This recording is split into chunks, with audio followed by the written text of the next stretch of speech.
Hello, I'm Isaac Hayes III, founder and CEO of Fanbase. And right now we're accepting investors in our $17 million round to revolutionize the future of social media. Today, for just $399, you can own 60 shares of stock in Fanbase at $665 a share.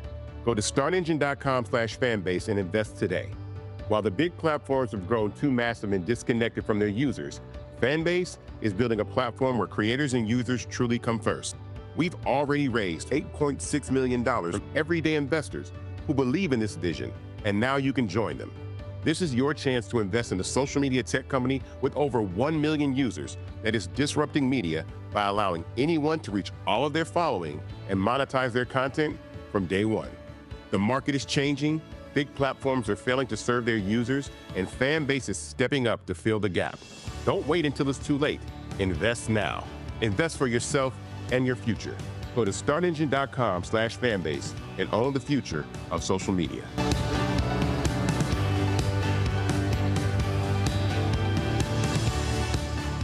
Folks, Black Star Network is here. Oh, no punches! I'm real revolutionary right now. Black power. Support this man, Black Media. He makes sure that our stories are told. Thank you for being the voice of Black America, Roland. Stay black. I love y'all. All momentum we have now, we have to keep this going. The video looks phenomenal. See, there's a difference between Black Star Network and Black-owned media and something like CNN. You can't be Black-owned media and be scared. It's time to be smart. Bring your eyeballs home. You dig?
Today is Monday, March 3rd, 2025. Coming up on Roland Martin Unfiltered, streaming live on the Black Star Network. A routine budget hearing in Texas turns into an emotional showdown as a MAGA Republican questions the state's top black water official who was there to discuss the budget.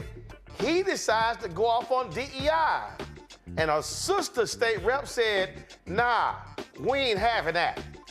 Attorney General Pam Bondi has ordered the Justice Department to step away from cases involving discriminatory hiring practices in local departments. I told y'all they don't care about black people. We'll talk to an independent black journalist who is in Ukraine, Terrell Starr. He'll explain how the country is reacting to the Oval Office meltdown of dumbass Donald Trump and J.D. Vance. Speaking of those two idiots, Trump comes out today, about an hour ago, and announces new tariffs on Canada and Mexico. Guess what happened? Stock market drops by almost 1,000 points. Also, a month ago, Federal Reserve said that, you know what? We expected 3% increase in American GDP because of the actions of President Trump and co-president Elon Musk, the two bosom buddies. They now say we're going to have a negative 2.5% economy. How about them eggs? Plus, we'll pay tribute to Grammy-nominated R&B singer Angie Stone, who died tragically in a vehicle accident on Saturday. She was 63 years old. It is time to bring the funk on Roland Martin Unfiltered on the Black Star Network. Let's go. He's got it. Whatever the miss, he's on it. Whatever it is, he's got the scoop, the fact, the find. And when it breaks, he's right on time and it's rolling. Best believe he's knowing. Putting it down from sports to news to politics. With entertainment just for kicks, he's rolling. It's on go, roll, roll, y'all. It's Roland Martin, yeah. Rolling with Roland now. He's funky, he's fresh, he's real, the best, you know he's Roland Martin now.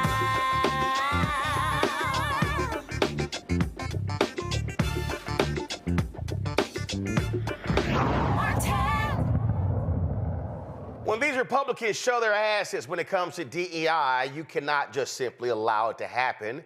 It means fighting back. In Texas, what was supposed to be a routine budget hearing, let me say it again, a budget hearing led to more than that when Republican State Rep Brian Harrison, he decided to challenge the state's top water official when it came to issues of her department. Now, guess what? The position is held by a black woman, L'Oreal Stepney, chair of the Texas Water Development Board. Now, even though she's worked for the state for 33 years, has 2 engineering degrees, this idiot repeatedly questioned her hiring decisions, claiming they were race-based. Watch this fool. The executive order from the governor was rather clear. He doesn't want any DEI-based employment decisions being made. Are things like DEI, diversity focuses being employed or utilized at your agency when it comes to employment determinations? We are in complete compliance with that. So it's not happening? No, sir. Okay. I've got your most recent strategic plan in front of me, and I want to read you a couple sentences. It says, you're talking about, it's a whole section on workforce under strategic development. And it says, I'm going to read a couple sentences. Furthermore, as society in general becomes more diverse, the TWDB workforce must mirror this diversity. That sounds like your strategic plan is contradicting the testimony here.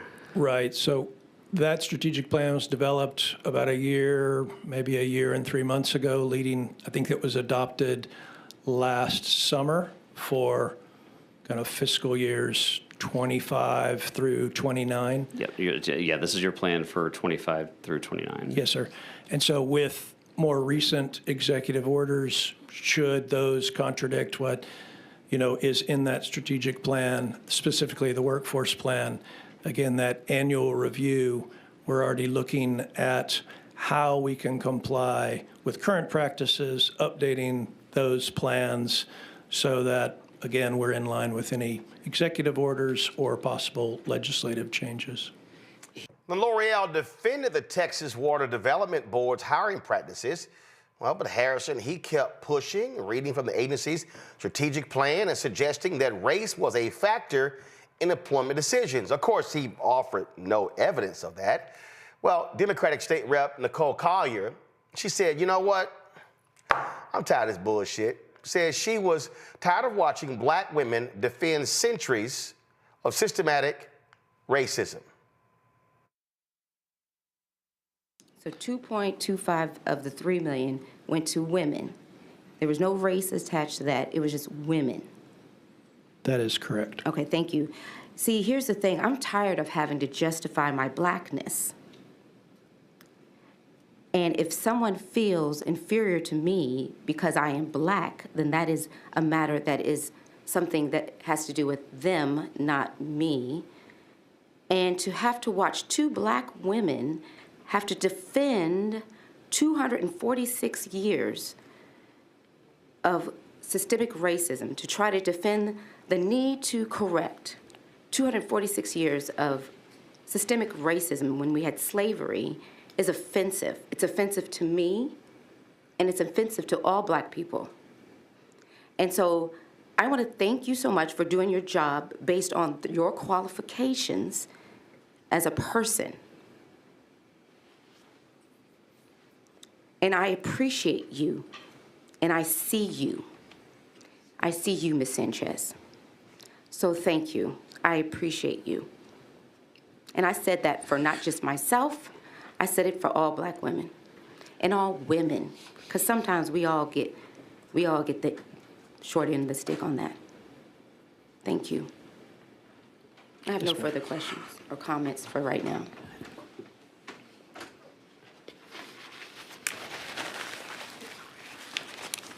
It's okay.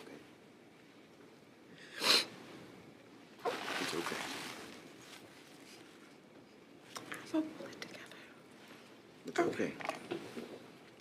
It's okay.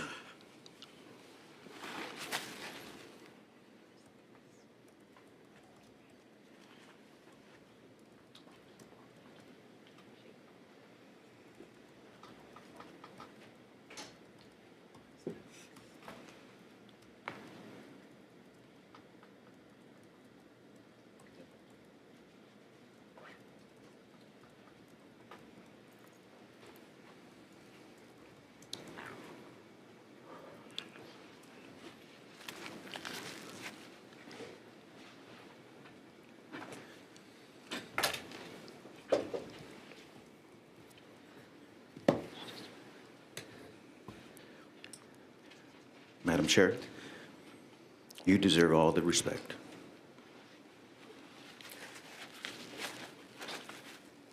You take all the time you need. I'm ready. Thank you. You merit this position. You and many who have fought long and hard to be in the positions of authority that you deserve to be in. And we've reached a goddamn limit already to the attacks on people's character, on people's qualifications, based only on one single thing: the color of their skin. We are all Americans. We're proud Americans. We're proud Americans. We pledge to the United States of America, that flag that belongs to all of us.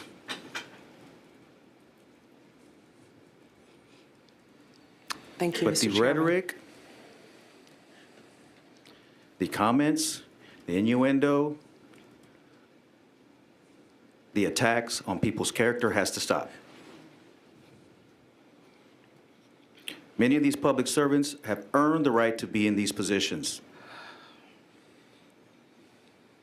This must end. This must end. I'm proud of all of you that have come to this dais to come testify, whether you're African American, whether you're Hispanic, whether you're Anglo, whether you're Asian. We are proud of each and every one of you that comes before this committee.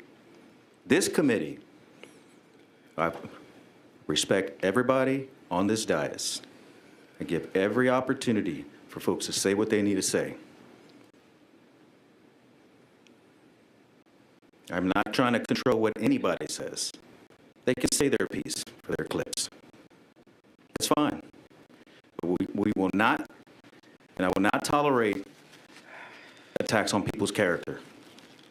These are public servants. They do the best for the state of Texas. They try to do what's best for the state of Texas. And it must end. And I call on my colleagues to quit these attacks.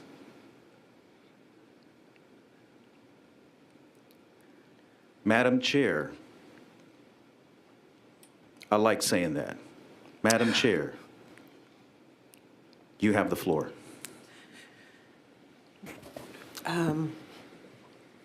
I don't usually get emotional, Representative Collier. I just want to talk about me just for a second. March 1st will be 33 years working for the state. 33 years. I have 2 engineering degrees, 2 from the University of Texas at Austin, 1 in aerospace engineering and the other in civil engineering. I have always been honored by the governor of Texas. It was a deep honor for me to be appointed to the board, to be confirmed by the Senate, to be appointed as chair. I've always been grateful to the governor, always. But what have I done? I have protected the drinking water supply of 31 million Texans. I've sat across the table from IBWC in Mexico and made sure they delivered water to Texas, not once as a principal negotiator, but over 11 years. The stuff they have going on now, a million acre feet behind, that didn't happen under my watch. It did not happen. Wastewater treatment facilities, I was responsible for issuing 600 of them a year. There's 3,500 in Texas. There's 7,000 drinking water facilities in Texas. It was my responsibility to make sure that they were done. They not only protected the environment, but they protected the economy of Texas. I sat across the table from EPA, from IBWC, from the U.S. Army Corps of Engineers, fighting the fight to make sure Texas was protected. Even when they disagreed, I went to bat for Texas. And it has been my life's honor. My parents worked 7 days a week to send me to UT. My father is, he passed, is a Korean War veteran. And so it's my deep honor to serve as chair of the Texas Water Development Board. I am never this emotional. And I respect the legislature so much. Brian will tell you, I'm the first to say that is not in the statute. We cannot do that. The first to tell you, the first to say it. I was the one when I was at TCQ who developed the operating permit program for Texas major sources in Texas to protect the interests of Texas. And so it's always been my deep honor. And I don't mind tough questions. I never get this emotional. I can't even believe I'm saying all of this right now. And what have I done? I enjoy being a public servant. It is my life's calling. And it's very important to me. It is very important to me, the disadvantaged communities, the rural communities. I was the one who protected 100 water systems from running out of water during the 2011 drought. They had less than 180 days worth of water. I was the one who did that. I was the one who, and my staff, of course, who worked with the city of Wichita Falls because they didn't have any water. They put in the first direct potable reuse. Under my leadership. That was me. And so for all those reasons, I have to believe that's why the governor chose me, and I'm so proud of it, and I thank him for that. Let me remind Madam Chair, who appointed you to that position? The governor. And what is his name? Greg Abbott. And I'm very thankful to him. And And I have such respect for the legislature, every member of the legislature, such respect. And so I thank you for your time, Mr. Chairman and committee members. If you have any other questions for the Water Development Board, we're here to serve you. We're here to serve the people of Texas. And I take that very seriously, because I have seen what happens when people don't have water, don't have enough capacity for water. I have seen what happens to our rivers and streams. I've seen what happens when folks are in enforcement. I've seen when they don't have enough money. So we are here to help you. We're here to answer the tough questions. I don't mind the tough questions. That's what we do. And that's who we are. We're here as public servants. And that is all I have to say. Now, Stephanie was justifiably emotional. Another black official, Edna Jackson, was also questioned. While Texas Governor Greg Abbott and other top Republicans later voiced support for Stephanie's qualifications, they didn't address the bigger issue: why two black women were forced to justify their right to lead. With DEI under attack, this wasn't just about one hearing. It's part of a larger fight over race, power, and who gets a seat at the table. Now, this for me is not directed at Stephanie, and I understand her emotion. But let me be as clear as possible. Ain't no way in hell some racist-ass white Republican going to reduce me to tears and then force me to have to read my credentials. See, this is what happens all the time. What happens is, and this has been the black existence, we've always had to justify our presence. When we are approached by cops, when we are questioned in meetings, we then have to recite our resume in order for the person across the table to go, oh, I'm sorry. And see, I ain't about that bullshit anymore. I'm not. I was having a conversation in one of the numerous chats I'm in, and folks were saying that, you know what, we need to, put up billboards and other things that laying out our qualifications. I said, no, I ain't doing none of that. I said, my position is going to be like Della Reese and Harlem Nights. Y'all can kiss my entire ass. I ain't doing it. I'm not justifying my existence to nobody white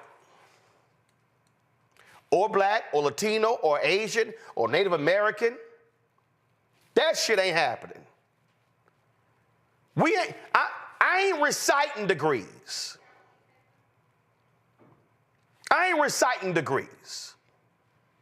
I'm not going to run down how many awards I've won. I'm not going to run down who I've interviewed. I'm not going to sit here and do all those things because, see, they still don't care. These same racist white Republicans called Judge Ketanji Brown Jackson the first black woman to sit on the Supreme Court, an affirmative action hire. They question the intellect and the birth certificate of President Barack Obama.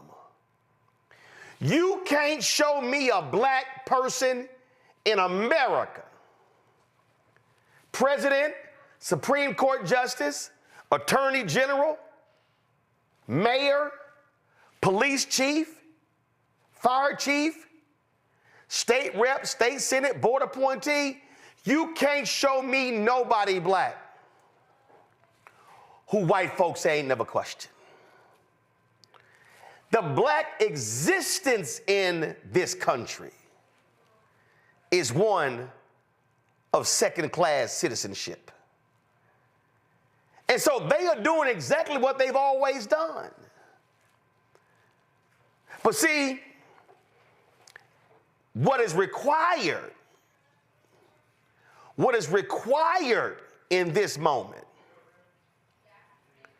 is for us, and again, I understand why the sister did what she did. But I'm telling you right now, ain't gonna be no black tears. Somebody white tries to challenge me, you can keep your punk ass moving. I ain't telling you a damn thing. I ain't justifying a damn thing. See, I told y'all whenever they had, and I know this is a long time, and I've been saying this more than 25 plus years. Actually, this goes back to even when I was in college. Whenever there's a conversation about hiring, see, I need y'all to recognize what happens. Matter of fact, Henry, you need to go ahead and zoom out, because I can't even sit down. Let me help y'all out with something. Black people do this too. I'm gonna explain y'all what black people do. Whenever there's a conversation about qualifications, we use the word, we qualify it. Even black people, they'll say, well, we seek to hire qualified people. First of all, is it qualified assumed? So why do I need to qualify qualified? I don't need to qualify, because I would assume you're not going to hire somebody who's not qualified. So I ain't going to say it. Well, you know, we want some qualified folks. And see, this was a budget hearing. See, this is, y'all, too many of us are playing into their game. We're playing into their hands. So when they start their little nonsense, I'm sorry, are we not here to discuss the budget? I don't recall anything on the agenda that had to do with hiring. Now if y'all want to call me back to the meeting to have a further discussion on hiring, we can have that conversation. But I'm not having a hiring discussion when the conversation is on the budget. And see, and then if that same racist state rep Brian Harrison, who tried to become Speaker of the House, by the way, and I would have said, oh, and if you got a problem with my resume, you go talk to the person who appointed me, your boss, the governor. Y'all, we ain't doing this. We ain't doing this. And I'm going to need black people, doctors and lawyers and engineers and architects, black folks in every position. When somebody white rolls up on you and wants to question your mere existence, I need everybody back to do this here. Every black person in America know what this means. Everybody know. This means, man, you better move your ass on. Don't even say nothing. Go on with that. We ain't doing that. Before I go to my panel, I'm going to give y'all this story. 2009, Obama speaks at the 100th anniversary of the NAACP convention. It was in New York at the New York Hilton. I flew on Air Force One along with some other black journalists for that speech. And when it was over, a group of us went, I think it was a bar in the hotel, I can't remember. It was either a bar in a hotel or somewhere else. And so it was Valerie Jarrett, Obama's a close friend, Spike Lee, Vernon Jordan, and it may have been a couple of other people and myself. So we sitting there just talking, chatting, doing our thing. And so some white boy, some white man, he hit the bar with a white woman. And he decides, I don't know if they were ear hustling or whatever, he decides to just roll up on us and ask us about Obama. And again, I can't remember if, it may have been this, or maybe even before the election. I can't even remember. So it was like this, like, can y'all explain to me about him? Some bullshit like that. It had to be before the election. So I can't remember what the event was, why I was even there. It was in New York. Vernon Jordan said, hey, we ain't doing that. Nah, we here among friends, but we not doing that right here. And it was hilarious because he was shocked. He was shocked that we did not just stop our conversation to turn to him and then educate him on who Obama was and why he should be supported. And so Vernon Jordan basically was like, man, you move your ass along. So homeboy had a little attitude. He was shocked. And so the white woman, she decides, y'all gonna love this here, oh my God. The white woman decides to say, well, he was just inquiring. And then, y'all, the white woman made the biggest mistake. She said, you don't realize he's one of the most powerful men on Wall Street. Now, I told y'all we were sitting there with Valerie Jarrett, Spike Lee, and Vernon Jordan. Vernon Jordan said, who is he? He said, because I don't know who he is.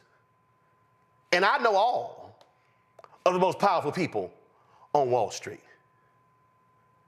And the white woman sort of looked, then she just mows it off. And we on our conversation. See, that's white privilege. They think they can just stop your conversation to answer theirs, and we're supposed to go, yes, massa. Massa, what you need? Okay, massa, we're gonna answer your question. Anything else you need, massa? Do you need me to warm your feet? Do you need me to go get you some water? You need me to you need me to brush your hair? You need me to rub your back? Nah. That shit is over, y'all. Slavery ain't here. Jim Crow ain't here. And I need more black people to learn how to tell some folk to go to hell and put them in their damn place. Because y'all, this is going to continue. And they're getting bolder about it.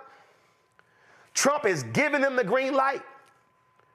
The companies are agreeing to stop funding stuff. I was on the phone today, a bank agreed to support a black event, fired the whole department, and then said, we rescind our letter of support. Nah. Enough of that. This crap ain't continuing. And it ain't gonna continue. And it's time for us to be bold enough to tell some folk they can go to hell with trying to question our credentials when they damn sure don't have the credentials. Derek Jackson, state rep out of Georgia, joins us right now. Joy Cheney, founder of Joy Strategy out of D.C. Majid Padelin, a social media influencer and writer. Glad to have you here. Hope I pronounced that correct. I'm going to start with you, Derek. I mean, look, you've been in a whole bunch of these hearings before, and I'm telling you right now, praise the Lord, I am not elected official, because I would have cussed his punk ass out. Roland, listen, where you are right now is where I was 9 a.m. this morning, where they had Marjorie Greene to address us in the House. And then they brought Kelly Loeffler talking about DEI. And so all the Democrats walked out, Roland, right here in Georgia. See, because they forgot They weren't in D.C. Whoa, hold up. They sent Marjorie Taylor Greene and Kelly Loeffler to talk to y'all today in Georgia? In Georgia. Spewing all this nonsense about DEI. And so all of us in Georgia got up out of our seat and walked out, Roland. See, so they quickly remember, oh my goodness, we're not in DC, we're in Georgia. And so we are sending a message loud and clear at all levels. When they go to town hall meetings, when we're doing protests, we're out in these streets, Roland, right?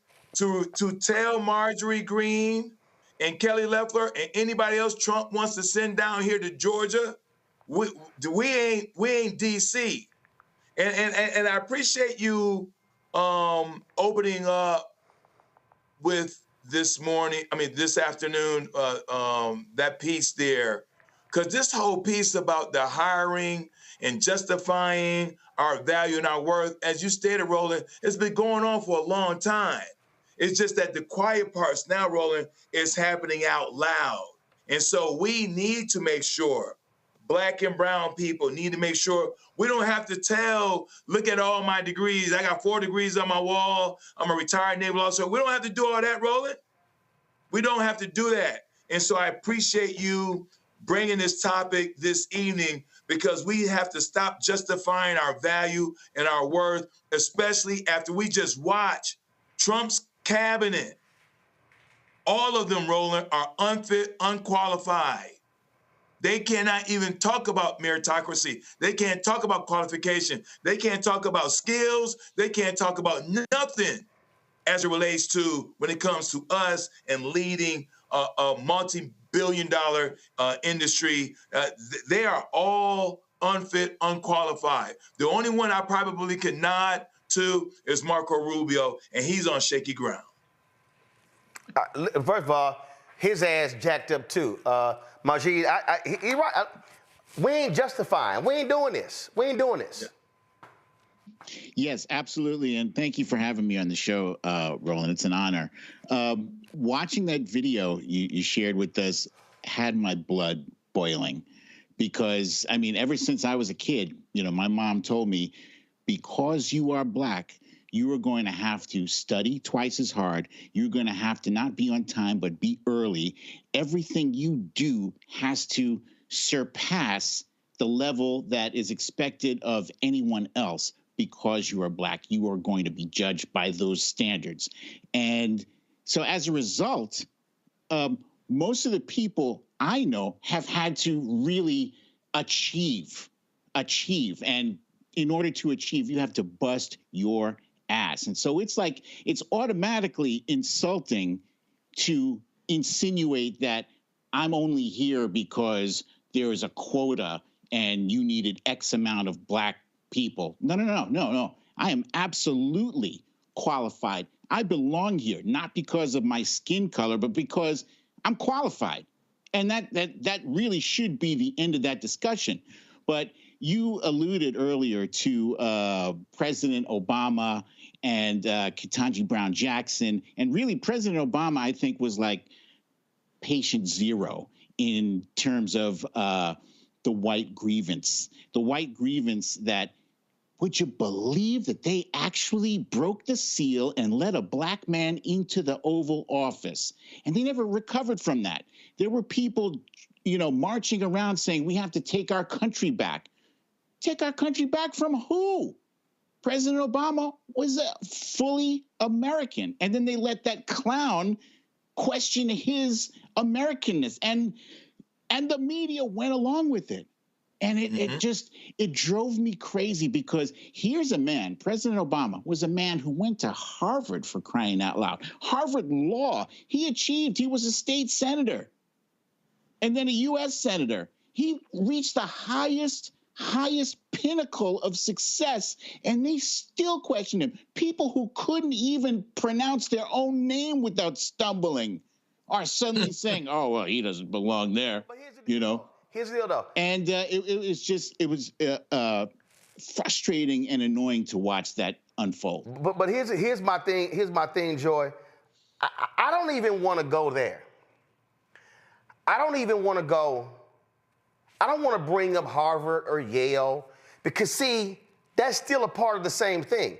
Because, see, then it's like, oh, because it's sort of like, well, let me name these white institutions. It's sort of like, well, I've worked at Goldman Sachs. I've worked at Morgan Stanley. It's the same thing.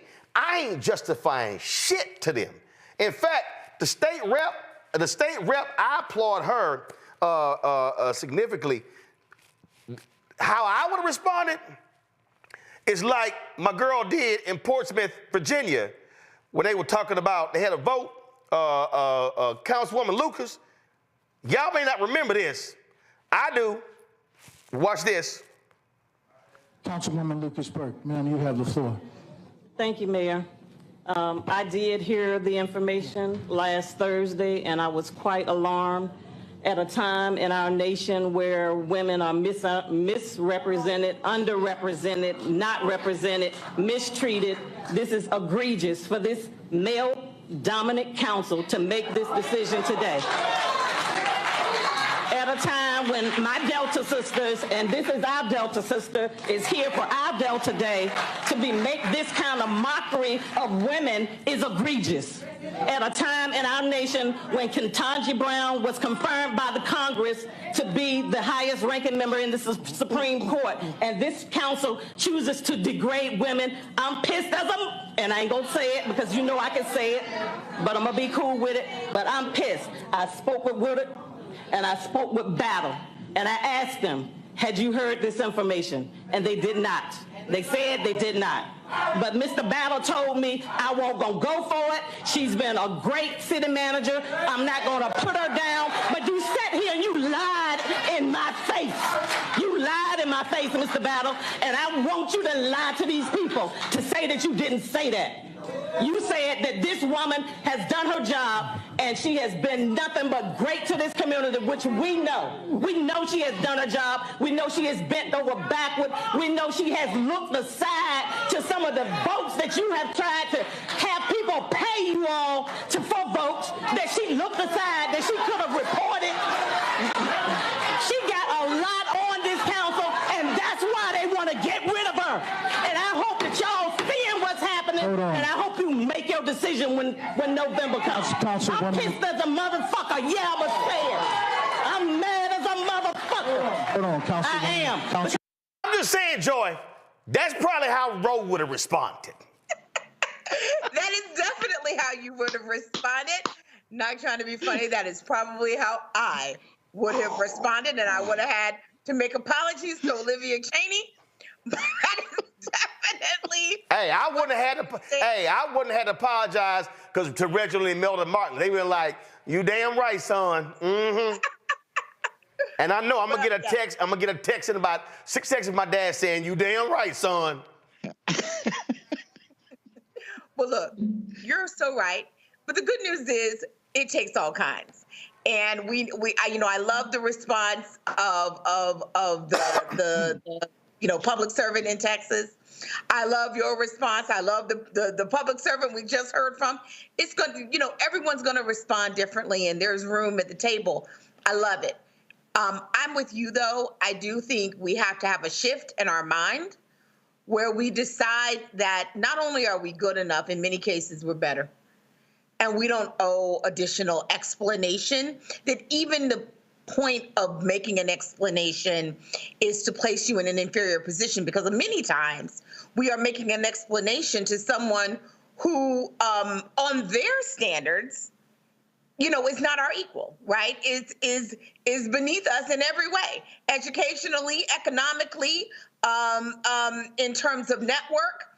And I don't like to talk like that, but those are the standards that they use, right? The only thing that they have going for them in their mind is that they're white, and they cling to it. And I think sometimes we have to break it down for them and say it. So whether you call them an MFer or whether you just quietly with dignity, right, express your credentials, I'm here for it all, because we can no longer afford. I'm so glad that she didn't just go on with her presentation as written. Right. She decided to address, head on what was I've being done. said. I'm so glad she did that. Right. And I mean, at the end of the day, and trust me, this dovetails with our next guest. I'm going to bring my next guest up in a second, because it's the same thing. When somebody's just sitting here disrespecting you, you're just not going to sit there and just take the disrespect. And that's what it is. And so I just need everybody to understand, when it comes to DEI, all this, we ain't dealing with this nonsense. We know these folks are full of shit. We know they lying. We know they doing. We know they think we uppity and all this sort of stuff. And I'm telling you right now, I'm here. Y'all can kiss my ass. We ain't going through all this sort of stuff. Black folks that went through way more hell to deal with these unqualified, grossly unqualified ass folk. And I'm telling you right now, see, Kelly Loeffler, Marjorie Taylor Greene, you got old unqualified ass Peter Hegseth. You go from a 4-star retired general to this fool who was a host on Fox News. You go from credential folk to Robert F. Kennedy Jr. who got a worm in his head. And the man said in order for him to concentrate in college, he needed to use some heroin. Are you sitting? No, we ain't doing all that. And I told y'all my dad was gonna text me. But y'all, we ain't dealing with all that. And that's how I felt watching Zelensky in the Oval Office. I was out, I got hit with the flu, that's why I wasn't here Friday. And so I'm not 100%, but I'm enough. But when I watched that, it was the same thing. Mm-hmm. You haven't said thank you.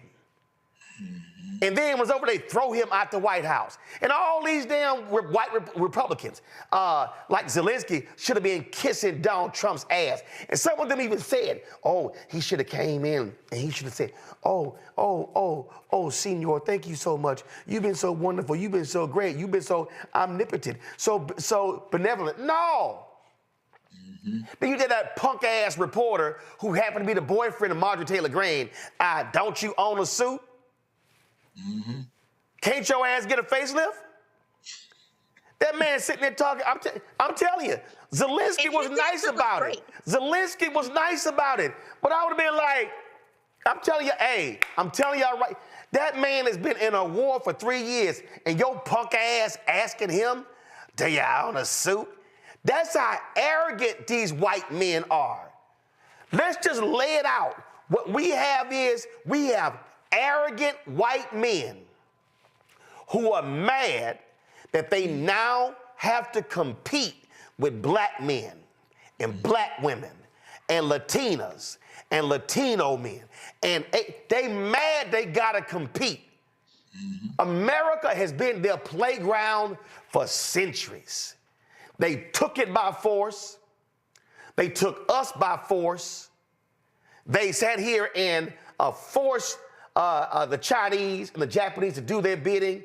This has been a white nation. And what they cannot handle is the diversity of the nation. And they, as we approach 2043, they no longer going to be in power. And the arrogance of these white men is on full display. I want to bring in Terrell Starr. Terrell's in Ukraine. He's been seeing, he's there. He's seeing and hearing what they're saying.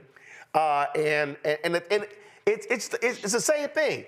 They just, they wanted to smack him around and want him to be on bended knee when it came to aid. And then already said, you're going to give us all your mineral rights. Again, colonizing. That's what Donald Trump and J.D. Vance want. They want to colonize Ukraine because they've got something that Tesla batteries need. And that's all this is. And I'm so glad that he said what he said the way he did it, and then for them to kick him out, and then for all of the European nations to say, oh, now we see what America now is, with them two punk-ass thugs sitting in the Oval Office. Terrell, share with us what you've been seeing and hearing in Ukraine. Oh, yeah. Well, first of all, I went on the streets just to get the feedback from people about what they thought about this meeting, and everyone was really proud of Zelensky. For one simple reason, I don't know how they thought that a man who literally had hit squads sent after him during the first weeks of the war. I mean, there are troops that literally touched down in downtown Kiev, not too far from me. These people, the Russians sent death squads after Zelensky. Do you really think that a man who's endured constant bombing, missile strikes, drone strikes is going to come to the White House and be punked by you? Like, did you really think that this man who was hardened by this 3-year war was actually going to sit here and take it? And then another thing was so ironic about J.D. Vance saying that, oh, you need to be thankful. When he was in the Senate in 2024, he had an opportunity to vote in the affirmative of sending an aid package to Ukraine of $60 billion, which he voted against. This administration has done absolutely nothing to support Ukraine's military interests or economic interests. In fact, he brought the idea of colonization. The way that Ukrainians see this, they look at what Trump is proposing is no different than Russia is doing, which is exploiting and further colonizing their country. And one final thing, one of the conversations that I've had with Ukrainians about this has been, we cannot believe that the Americans chose to elect Donald Trump into the White House. Now, I have to quickly say, no.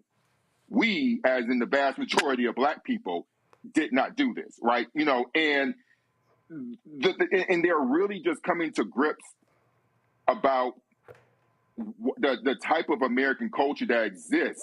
And then furthermore, the way that the MAGA contingency has talked about Ukraine and Ukrainians is pretty xenophobic. And the only difference between the ways in which the MAGA administration, because he talks about them as being freeloaders, about, you know, these are people who are taking away from America being great again, which is really all he's saying is that he's taking money that should be going to white people is going to Ukraine. And actually that's factually incorrect because people don't know how budgets work. But essentially the way that Donald Trump describes immigrants, the way that he describes, you know, Haitians eating dogs and cats, Mexicans coming over across the border to take your jobs and to abuse your daughters. Trump really took the language of racism and converted it into xenophobia in order to turn the American public against Ukrainians. And so Ukrainians are now starting to feel that, and they know what's up now, but it's a big shock to them because the America that they thought exists didn't. And they see that because of the man that many Americans voted into the White House. Well, and I think that what you also are witnessing, again, you are witnessing how transactional he is. He doesn't care. He doesn't care about the country. He doesn't care about the people. And so this is no shock in terms of their behavior. And the bottom line is Zelensky cannot trust Donald Trump. To watch all these Republicans and the administration go out and parrot Russian propaganda. They are literally doing the bidding of Putin, every single one of them. Then you got that punk-ass Lindsey Graham who has no integrity, no morals, no values, no ethics, no nothing, okay? Same thing. How in the hell does he sit in a meeting? There's a video how he's praising Zelensky that morning, but then all of a sudden, oh, that was a masterclass. Man, these people cannot be trusted, and so Europe clearly has to recognize that America is no longer the leader of the president of the United States, based upon the occupant now, is no longer the leader of the free world. He is absolutely a Putin Russian asset. He absolutely is. And so another thing with Lindsey Graham, he was saying that Zelensky needs to step down. Well, I was another conversation that I had with people here, and they were deeply offended by that.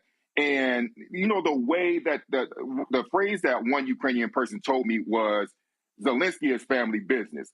We could talk about him all we want, but you can't. You can't tell us who we choose to be our president. Now, to be clear, Zelensky, his approval ratings are hovering around 50 to 60%, depending on which poll you're looking at. But it is true that he's really unpopular on a wide range of issues, including the travel ban. Men between the ages of 18 and 60 are not allowed to leave the country. That's very unpopular, even though Ukraine has done much better on the corruption index data from 10 years ago. It's still an issue. There are a number of problems in this country that people are really upset with Zelensky about. But one thing that they definitely stand behind is a man who decided not to leave. He was famously quoted as saying, I need a lift, I need ammunition not a ride. And so they're going to always ride for him. And so when Lindsey Graham suggested that maybe he ought to step down, one, they were deeply offended because who are you to tell us that? And number two, there was a presumption that whoever would replace Zelensky would be more amicable to agreeing to a peace settlement with Russia. I don't know who that elected official is. And I think that I'm pretty plugged in and know who's who. There is no elected official here or anybody that would be a candidate for president that could replace Zelensky that would actually that would actually agree with Donald Trump. In fact, they may be more adversarial and aggressive. And so I think that what the Europeans are realizing is that, one, there's a real possibility that America is going to create some kind of Brexit environment and that they will leave NATO. And so the security infrastructure of the transatlantic alliance will be over. How does it affect us? And that's the number one question. Well, one, the whole idea about NATO is that it's a buffer zone. The more countries that are NATO allied, the more streamlined and the more centralized that the military is and can quickly adapt and adjust and defend the continent and therefore the waters between the United States and then the United States continent. There is a reason why we have never had a war in modern times on our continent. That is because of NATO. Furthermore, if you also, and what's really important, and no one has ever thought about this, once the Europeans believe that America cannot be relied upon, there are a whole bunch of defense contractors, major corporations that sell billions upon billions of dollars of arms and fighter jets and howitzers and other platforms to the world, especially into Europe. If they realize that Americans will consistently elect someone as unstable as Trump, they're going to create their own military industrial industry, and they're going to be less reliant on contractors. And you know who that's going to affect? That's going to affect small towns across America, and that's going to really impact local officials who depend on these contractors to fill their coffers with millions of dollars, and they're going to get upset. But here's the thing, I'm not sure that even people thought this deeply about this and the possibility of that really happening. It will take some time. Yeah. No. They didn't think about it because they saw Donald Trump as their savior, pure and simple. And so that's why we got shirts that say FAFO 2025, and they all about to learn, man. They all about to learn. And so, listen, Europe needs to handle their business. They cannot trust. I wouldn't trust Trump and J.D. Vance with a single piece of intelligence, with data. That's like talking to Putin. And so I wouldn't have no conversations with them at all. Terrell, we appreciate, man, great coverage. We'll stay in contact with you because, trust me, this will be not the last time we talk about this. Absolutely. Thank you. I appreciate it. Thanks a lot. To my panel, look, I mean, I don't care what we're talking about. These people are actively destroying the country.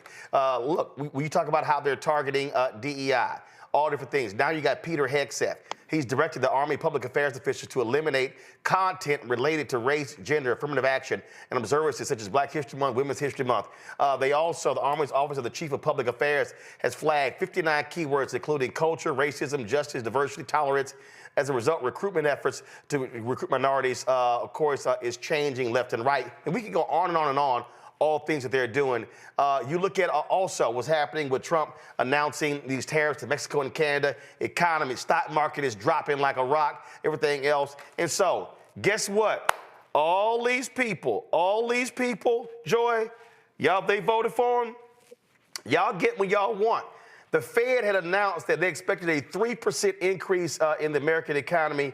Now they're projecting, because of the first month of this fool Trump and Elon Musk, a negative 2.5% growth of the U.S. economy. And so I'm just, listen, MAGA orange tears, Ro just sitting here going. Exactly. And the other thing is, they don't know how to survive. We know how to survive. We'll be hurt too. So, no one's gloating over this, but they will be hurt. And that's why I don't know if you saw the white woman who like did all her body weight. She did a old-fashioned protest where they had to physically lift her out of there. I'm like, yeah, why not? I mean, they need to be as upset as we were on election night, and they are only at the beginning. But you're right about Europe. I have to say that, you know, for the whole world, they're going to have to step into the gap that's been left by the United States. We have, the stranger is in the house. We have a problem. We have been infiltrated by Russia, much like Ukraine, but in a different way, not physically, but in terms of, or boots on the ground, but in terms of our social media, in terms of our election, and ultimately in the White House to the President of the United States, and through his sidekick, Elon Musk, or maybe he's the sidekick. We have a problem, and we're going to have to focus on it. We're also going to have to focus on how we could have been such a weak host that we could have been taken over by a parasitic force. Well, but again, no, but they wanted this. Again, they played footsie. This is what they wanted. Majid, it's a game with these people, and they after around, they about to find out. I mean, it's happening. I don't know what these people are thinking. Prices ain't going down. Prices ain't going down. Okay, egg prices going up. They about to, when these tariffs, I can't wait till they wake up tomorrow. At 9:30, when they ring that bell, it's going to hit them. And so guess what's going to happen? We already see it. Companies are choosing not to even build because they know they're about to lose money with the tariffs. Auto industry is saying, yo, y'all want to add 12 grand to every car. Guess what? My car's paid off. You know what, Roland?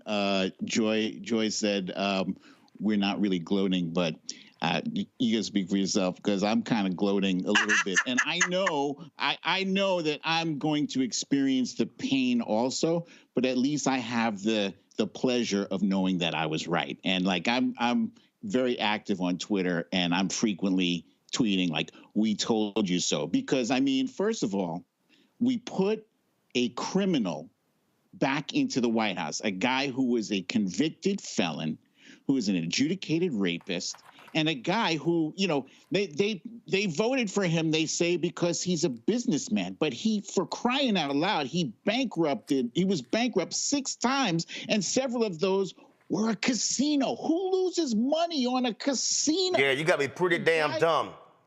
The guy made promises over and over that he was unable to keep. We're going to have a health care plan in 2 weeks. 2 weeks came and went many times over. He can't keep his promises. And it will never not be absurd and obscene to me that he entered into unilateral negotiations with Vladimir Putin over the country that he tried to extort. He was impeached for trying to extort Volodymyr Zelensky. It is obscene. And I feel like we're watching, you know how you're watching a movie sometimes and you see somebody you're watching a horror movie, you see somebody go towards a door that there's growling coming from behind that door, and you're screaming at the screen, "Don't go in that door." And they're like, "I'm going to go in this door." That's how this feels. You're like watching this unfold in slow motion, and it almost feels like you're powerless to do something about it. But I would say we're not powerless. I am enjoying watching these town halls, people getting loud and getting mad frequently. This is where we need to be, because Democrats don't have votes to do anything about it. So you know what? Let's be loud. Let's be loud all the time. In fact, they, of course, Trump then complained that, they're sending out the paid protesters to our events. And I love this one. I saw Eric Erickson going, these are Democrats showing up. They forget they're also Democrats who are living in the districts. So I'm like, What are y'all talking about? Here's Congressman Hakeem Jeffries addressing this very issue. Just got back to the Capitol. Another day, another lie from these people who are out of control. I'm told that Donald Trump, Mike Johnson, and the extreme MAGA Republicans are claiming that Democrats are sending paid protesters into their town hall meetings. What's wrong with y'all? What's wrong with y'all? We don't need to send paid protesters into your town hall meetings. The American people are with us all across the country. People are rising up to push back against the assault on the economy, the assault on hardworking families, the assault on our democracy, and the assault on Medicaid. We don't need paid protesters, bro. The American people are with us. Just got back to the Capitol. Another day. I mean, here's the bottom line.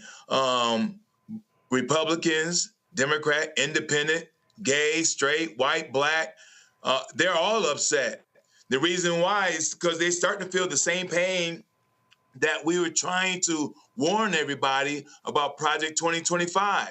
But now they're starting to see the reality of Project 2025.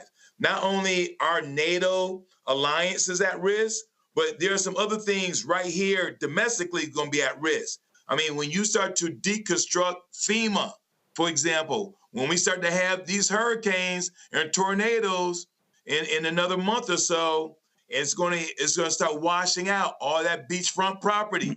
Guess who lives in that beachfront property where there's no FEMA dollars? They just told the National Weather Organization they fired 150 people. Noah. Well, guess what they do, Roland? They're the ones that inform us about the hurricanes and the tsunamis, right? They're deconstructing FDIC, something that's been around since 1933.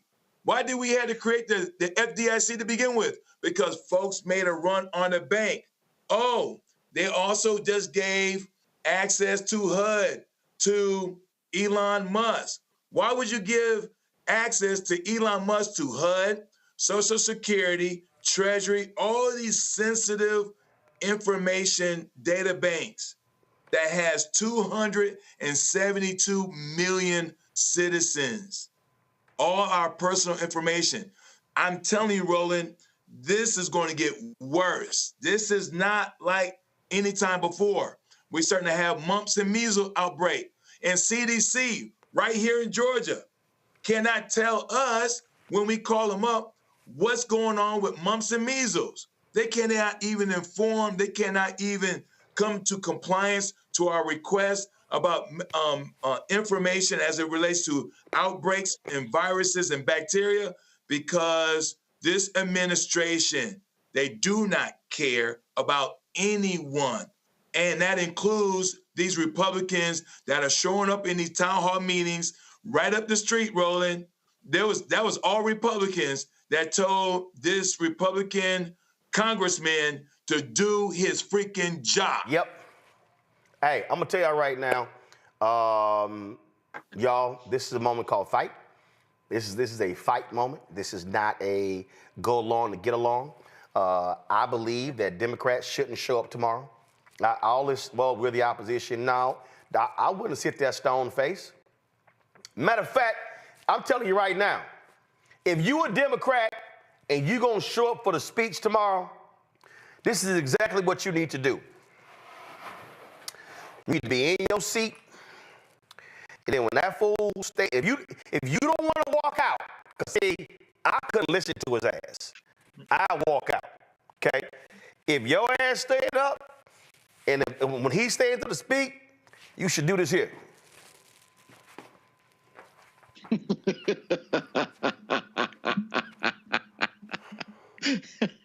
And matter of fact, you should wear a hoodie that back says "You lying." Your hoodie should say "Your ass lying." That's what you should do. Because y'all remember when Biden was there, old crazy ass Marjorie Taylor Greene showed up in a trucker's hat, all right, looking like a damn fool. You cannot normalize these people. And I hope more people show up at these town halls. I hope more people ride their ass. You got Elon Musk lying. Oh, we saved $55 billion. Y'all, they realized one contract was $144,000 that went back 2005. 20 years ago. Y'all, they lying. They're lying. And so all the federal workers that be getting fired, y'all should be pushing back. Everybody should be pushing back. See, that's why tomorrow, we gonna have coverage right here. But y'all, we ain't having that nonsense on MSNBC or that nonsense you gonna see on CNN where they normalizing that punk. Nah, we ain't doing that. I can't do that. And so we gonna have a blackest show tomorrow night out of all these joints. And y'all know how we gonna do it. In fact, I gotta show y'all this here. Man, this is crazy as hell. If y'all wanna know why y'all don't even need to waste y'all time with these networks, man, do y'all know what MSNBC is gonna look like tomorrow night? Do y'all know what they're gonna look like tomorrow night? Lily White. No, I'm about to show you right here. MSNBC sent this out. Join us for their coverage on Tuesday night. Oh, no. I said Lily White. White. Where's Michael Steele? I mean, damn. Where's Simone? Damn. Y'all can't. My goodness. Y'all can't find. Besides, Where's Eugene Daniels? hey, he ain't gonna be there. He ain't gonna be there. But what I would say though to those people, and I, some of them came out and supported Joy, and they came out and supported the people of color who were anchors. But what I would do is I could not show up. I would have said to them, you would have to fire all of us because we're not coming on the air. That's what support would look like. Here's my whole deal. No. Here's my whole deal. We don't need their ass. We don't, but damn it. No. We don't. MSNBC has the most black viewers of any network. Y'all, we don't need their ass. Tell them, holler at y'all later. Everybody who's watching right now, I want y'all go to my Instagram, go to all my social media. Y'all pull up what we're doing tomorrow night. If y'all want to see representation, tomorrow night, we're live at 7 p.m. Eastern. Where we're streaming the blackest show out there. The blackest show out there where we're going to be breaking down all of the relevant information that's going down tomorrow night. With the speech, y'all ain't got to watch MSNBC. Y'all ain't got to turn them networks on. They don't give a damn about us anyway, so don't waste your time. Tell everybody. We want to have 100,000 folks watching us live. We're going at 7 p.m. We're going to have panels dealing with labor. We're going to have panels dealing with civil rights, economic rights, business, millennials. We're lining folks up. I'm going to show you right. Come on, go to my iPad. Let's go. Y'all, listen. One of our panelists, Mustafa Santiago Ali, he's going to be with us. Reese Colbert, she's going to be with us. Dr. Greg Carr, he's going to be with us. Tiffany Lofton, she's going to be with us. Bria Baker, she's going to be with us. Jameer Burley, she's going to be with us. Y'all, we're going to be killing this thing. Of course, Gavin Reynolds, he's going to be with us. And of course, when Trump speaks, we ain't carrying that bullshit because I can't let that man lie to y'all. When he goes live, we going live with Reverend Dr. William J. Barber. He's going to be giving us the keynote speech. He's going to be giving out the State of Our Union live from Philadelphia. He's going to be at Philadelphia Episcopal Cathedral broadcasting live. We're going to come back here. Yo, it's going to be lit on the Black Star Network. Because, see, over here, unlike MSNBC and CNN and Fox News and ABC and CBS and NBC, black ain't optional. Going to a break. When we come back, pay tribute to the great Angie Stone, who we tragically lost Saturday at the age of 63.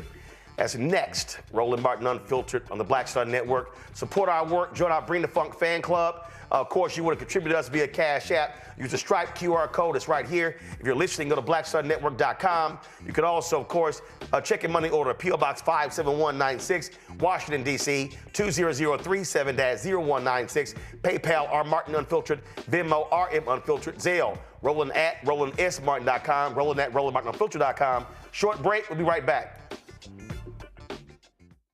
We begin tonight with the people who are really running the country right now. Now, Trump is often wrong and misleading about a lot of things, but especially about history. Donald Trump falling in line with President Elon Musk. In the wake of the unsettling news that MSNBC has canceled Joy Ann Reid's primetime show, The Readout, Roland Martin and the Black Star Network would like to extend an invitation to all of the fans of Joy Ann Reid's MSNBC show to join us every night to watch Roland Martin Unfiltered, streaming on the Black Star Network for news, discussion of the issues that matter to you, and the latest updates on the twice impeached, criminally convicted felon-in-chief Donald Trump and his unprecedented assault on democracy, as well as co-president Elon Musk's takeover of the federal government. The Black Star Network stands with Joy Ann Reid and all folks who understand the power of black voices in media. We must come together and never forget that information is power. Be sure to watch Roland Martin Unfiltered weeknights, 6 p.m. Eastern at youtube.com/Roland S. Martin or download the Black Star Network app. Hey, this is Motown recording artist Kim. You are watching Roland Martin Unfiltered. That boy, he always unfiltered though. I ain't never known him to be filtered. Is there another way to experience Roland Martin than to be unfiltered? Of course he's unfiltered. Would you expect anything less? Watch what happens next.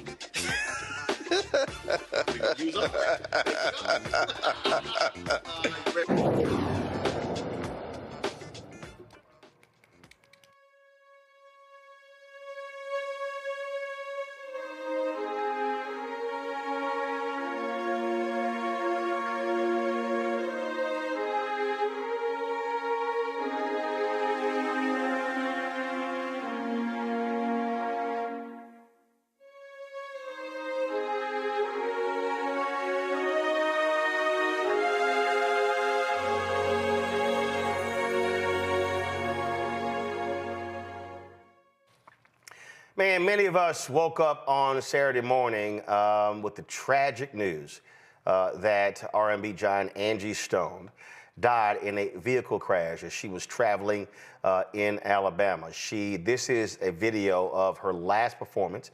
She was in Montgomery, Alabama on Friday night. They left Montgomery that morning. They were headed to Baltimore, where she was going to perform in halftime at the CIAA basketball tournament. Yet the sprinter that she was in, along with 9 other members, flipped, was hit by an 18-wheeler. And this was some video that a passerby took, not even realizing that it was Angie Stone. And of all the folks who were in that sprinter, she was the only one who passed away. Such, again, tragic news for so many people. And according to the Alabama Law Enforcement Agency, the sprinter van she was in was involved in this crash in Montgomery. Around 4:25 a.m., the van had crashed and overturned on I-65 before a Freightliner Cascadia semi-truck crashed into it. Angie was known for her ability to blend old school soul with contemporary rhymes. Her voice, songwriting, and sheer artistry bridged the gap between classic soul and modern R&B. Some said neo soul. Her fans got a chance to really get to know her when she starred in the 2nd season of R&B Divas on TV One. Joining me now are 2 of those musical giants who appeared on the show with her, Nikki Gilbert Daniels of the group Brownstone, and also Monifa. Monifa, I'm gonna start with you. Man, it was for so many people. Obviously, it was Sutton. That was so stunning.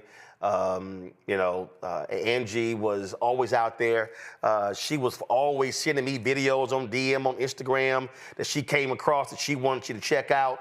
I last saw her at TV One's Urban One Honors, and we always talked trash because she swore she was the baddest spades player. And I was like, oh, Angie, I'm gonna hurt your feelings. Every time we saw each other, we would go at it over spades. And I was like, Angie, I got a deck of cards in my backpack. We can go. I hate the fact that we never got a chance to play spades, but Angie was a regular sister. Oh, yeah. She wasn't bougie. She wasn't tripping. She was straight down home, South Carolina. Yeah. Yes. It's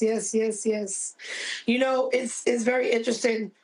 When I heard on Saturday, I it just didn't land. I don't even think it still has landed.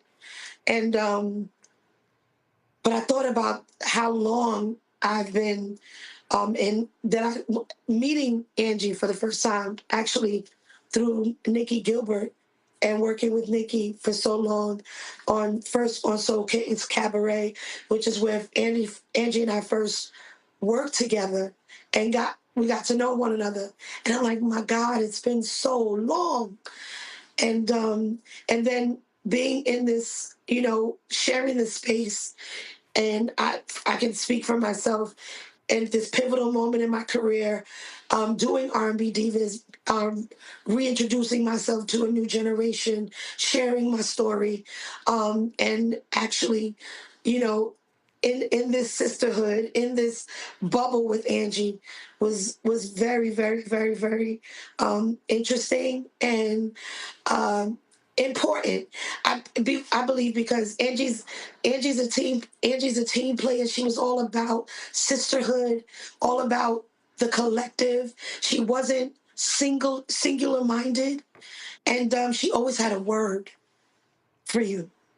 And she was an amazing talent. Period. And Hands down. obviously, before R&B, I mean, she was one of the pioneers of hip hop, and one of the first female hip hop stars. Everybody talks about Queen Latifah, MC Light, and others. Not taking anything away from them, but Angie was before they were. She's the shoulders. She's the shoulders for all the female, lyricists. She is definitely an integral part of hip hop. Period. Hands down. What would you say? I mean, all the times y'all spent together, wildest or funniest moment? Because one, she loved to laugh. Oh yeah, yes, definitely. I mean, absolutely. Angie was funny. Like, Angie was actually very funny. And, taping a show like R&B Divas, I mean, it's a fishbowl. It's like this pressure cooker situation. So we had moments, personality clashes. It was honest. We had some tough moments and we got through them. She's human. We were human, and we were able to still come through in love and with respect. And the last time I was with Angie, we did the reunion for the Urban Honors, and I walked out with her. She had just gotten out of the hospital. Pardon me. She had just gotten out of the hospital, and I ended up, walking out with her as we did the song. And I just never thought that would be the last time. And it's like starting to hit me. So I'm just like, good God, I was really, really, really shocked. And it broke my heart. It broke my heart to hear that how she went. And I'm just praying for her family and her children and her loved ones and everybody that supported her. I think suffice to say, I mean, that's the case for a lot of us. I was at that award show. You're right. It was great to see all of y'all together. I saw her, and we kept talking about again. We were talking trash about Spades. And did not catch up with her when she had left before I got a chance to get a photo with her. But and I pulled up because like I said, she always sent me videos on Instagram because she was just always involved. But truly, was a great sister. And so, Monifa, we appreciate you sharing your thoughts with us. Thank you for having me, Roland. Thank you. I appreciate it. Thanks a bunch. I'm going to now turn to Nikki Gilbert. Nikki, glad to have you here with us as well. Again, I love you. I love you, Mo. I have to say that. I love you if you're still there. I love you so much. Sorry. It's she wasn't just for a lot of fans, obviously. People loved her music. But for y'all, I mean, she was indeed a sister. Yes, indeed. Absolutely. Angela Laverne Brown Williams Stone, my sister. Which is rare in this industry to have people that you really bond with like that because so many relationships are so transactional. But Angie was my sister friend in every sense of the word, and I love her, and I'm going to miss her for the rest of my life.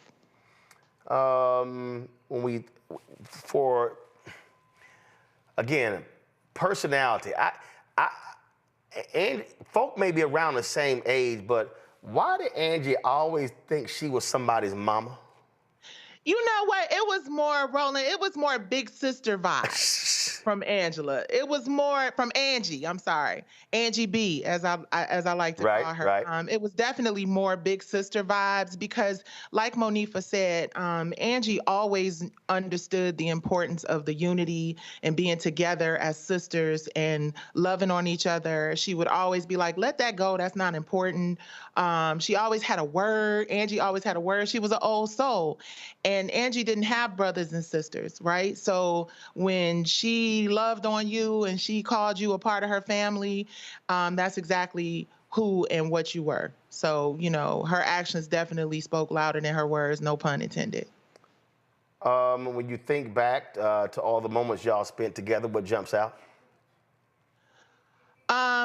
When I think back to all the moments that Angie and I spent together, I would say what jumps out at me most, when I think back at the moments we spent together, what jumps out at me most is constantly, like I said, and I think Mo said this as well, wanting us to be better, wanting us to get the respect that we deserved, wanting us to be unified, wanting us to be sisters in real life, not just in the industry. And Angie will break out some holy water and a prayer and a Bible on you in a minute. We used to laugh and joke about that, but Angie was always putting God in every situation and always bringing that spirituality to every situation. So what I remember most is how she would always come into the space and bless us and pray for us. I remember praying with Angie and laughing with Angie more than anything.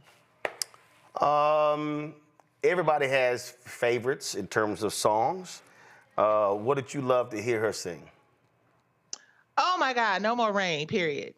Hands down. I'm a Motown girl, so for anybody to be able to have a little of that Gladys sample in there and also have the soul, she just had such a soulful voice. She was you know, like good food, good cooked soul food, and just she was in a pocket. Angie Stone had a pocket like no other. It's like she could sing Hickory Dickory Dock in her Angie Stone way, and it was gonna be a vibe. I met her almost 30 years ago when she was in Vertical Hold. It's no question about what she brought to that group, and just soulful. But No More Rain that's my one. I like that one. Obviously, brother, $20. Tyler Perry posted that he said he would be writing. He would play $20. Yes. Because it remind. But I love from her, of course, Mahogany Soul, easier said than done. I just love the jam on that. And the thing about, so I was sitting doing some work last night, getting over the flu, and I just pressed play, and so many. Angie did not have a lot of fast songs. But when you that's what I'm about to say. When you say it in the pocket, it was like I just pressed play and probably about 30 songs played, and so wasn't fast. There were a few that were slow, but they were like just right there, just in that groove, and yes, as you say, in the pocket. Yes, indeed. I wish I Didn't Miss You was a little tempo. It was a little tempo right there. Oh yeah.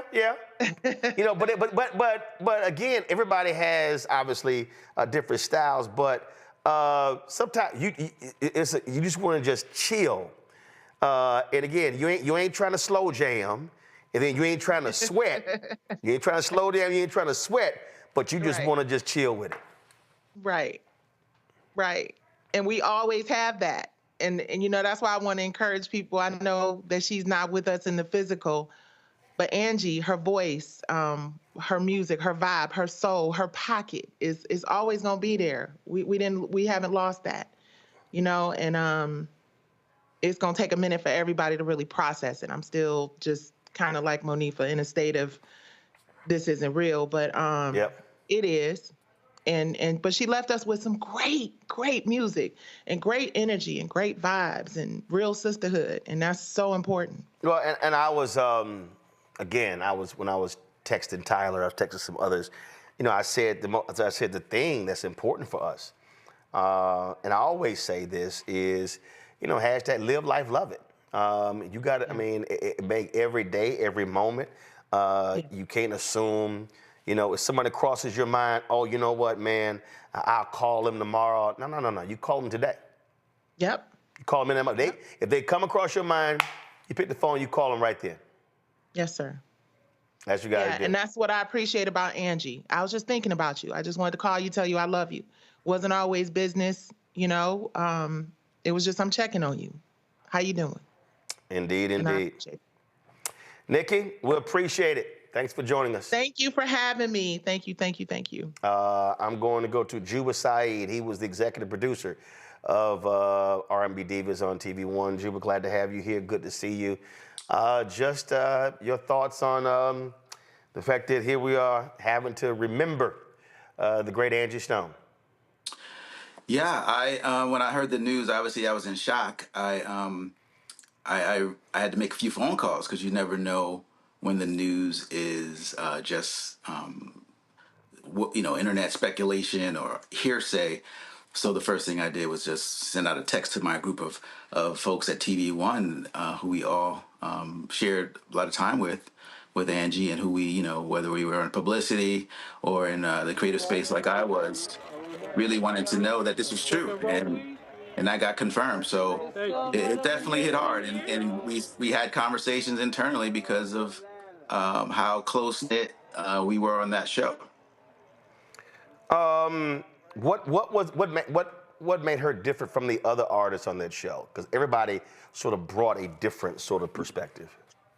You know what? I think there was a level of maturity that Angie brought.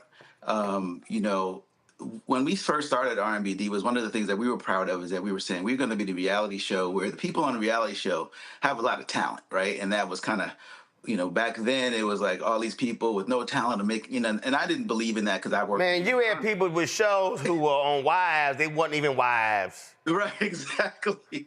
So, we were proud of the show. We were able to get this a collection of amazing women together for this show. We were proud of that. But what it turns out is when you get a lot of alpha folks together, and whether they be housewives or R&B divas, there's going to be some turmoil. And there was that. But when Angie showed up, there was immediate mutual respect given by all the other ladies because of her history of music, because of the way she carries herself, because of the way she speaks. And I think that's what made her different amongst the other women. Of course, there were different people in different shows. Go to my iPad, when they visited my News One Now set, it was Nikki, it was Mo, it was Angie, and I can't remember. I think Kiki was late to that one. I can't remember. So yeah, Kiki was probably late. But it was. But again, you're right from a maturity standpoint. And again, this was somebody who brought a much different personality, a vibe, and I think so many people just appreciated, as I keep saying, her down-homeness, if you will. Yeah, whenever she walked in the room, I remember the first time, everybody walks in.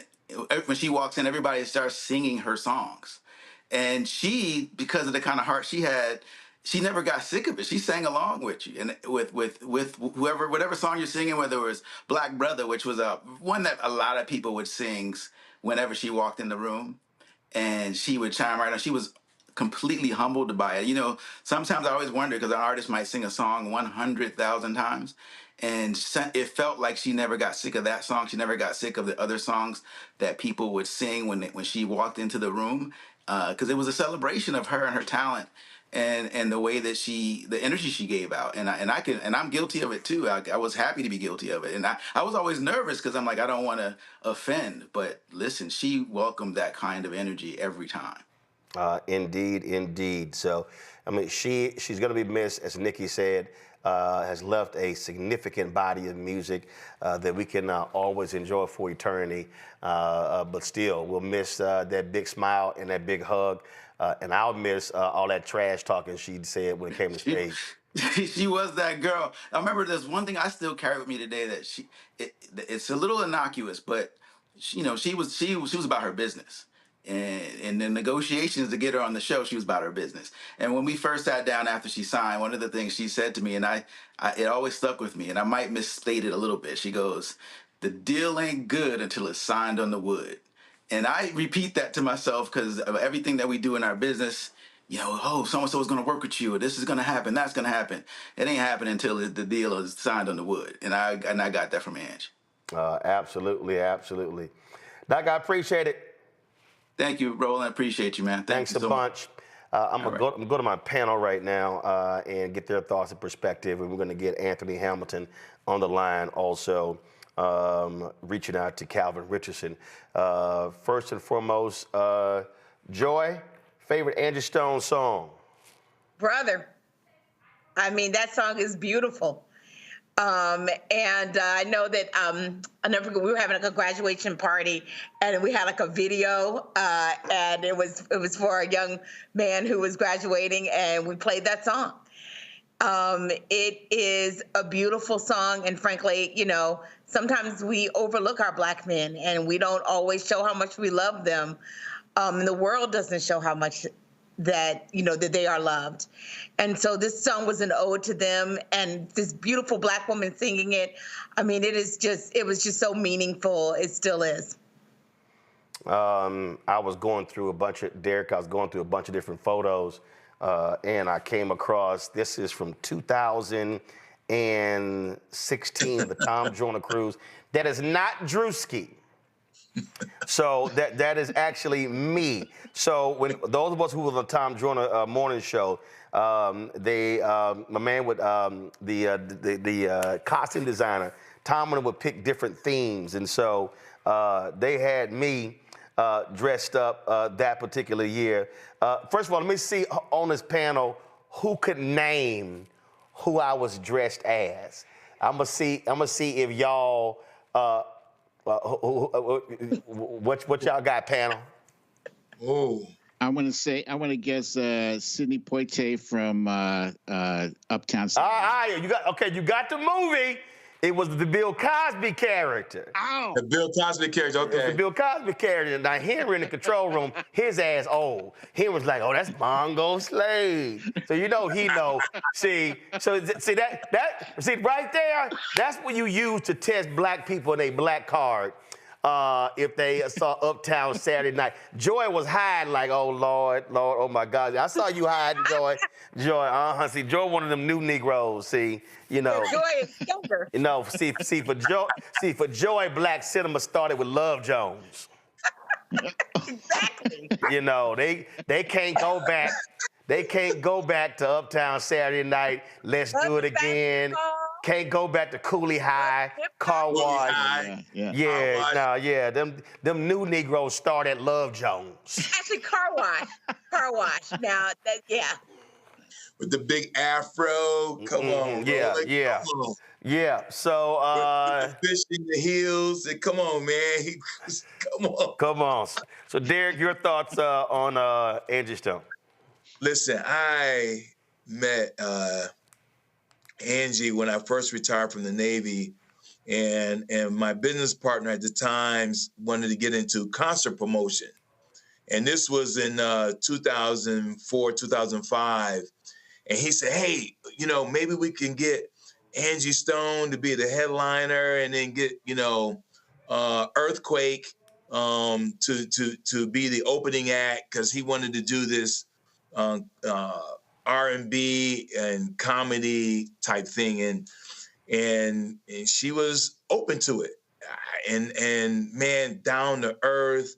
And I know a lot of folks, Roland, try to put Angie in this box, but there's a reason why we say neo soul. There's a reason why we say mahogany soul. There's a reason why we say that she can rap and down to earth, because that was Angie Stone. She was that sister that will sit down and play spades with you, like you said. Just talk about what was going on in Atlanta or South Carolina or wherever you are. She was that sister that was just down to earth. And you asked what was the favorite song. My favorite song that Angie was Brother as well, because she wanted to acknowledge us, that this world that was beating down brothers, she didn't care if you made 6 figures or 1 figure or a nickel. She wanted to acknowledge that we are Black men who give to this society, those who carried the briefcase and those who did not. And that's the reason why Brother was one of my favorite songs, because if you ever had a chance to meet Angie Stone, that tribute meant something, especially as a Black man. And I've been looking for the video when we were on the Town Journal cruise. What she did was, when she sang that, she had all these brothers come on stage, and it was like a conga line. It was just a long, so literally the line just kept moving the whole time as she performed it. Majid? Roland, I got to keep it real with you. I have not had the pleasure of familiarizing myself with Angie Stone. Oh, see, you got to lock yourself in a room now.